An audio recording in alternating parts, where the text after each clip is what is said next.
ahead and talk to me about who is eligible to contribute to an IRA or a Roth IRA. Absolutely, Chris. So in order to be able to talk about eligibility requirements, we have to be specific and talk about that in relation to which type of account.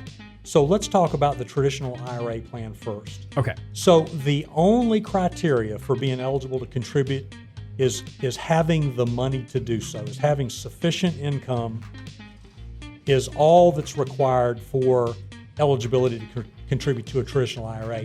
However, there is a provision in the tax code that allows for tax deductibility, and there are some strict eligibility requirements based on income and your filing status, and whether or not, as an individual, you have access to another retirement account, probably sponsored by your employer, and that might be something like a 401k.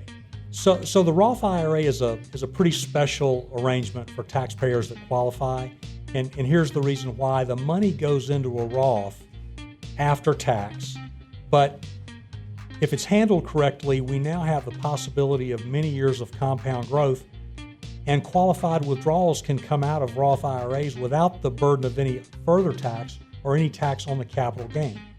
So it's important to remember that there are no taxes being paid on the funds while they're in the account, and we refer to that as tax deferral.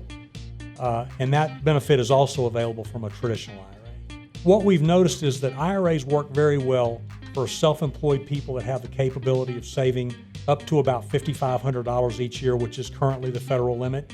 And if you're my age, if you're age 50 or older, and I'm a bit older than 50 now, the IRS allows a catch-up contribution. So if you're 50 or older, you can contribute another $1,000 each year.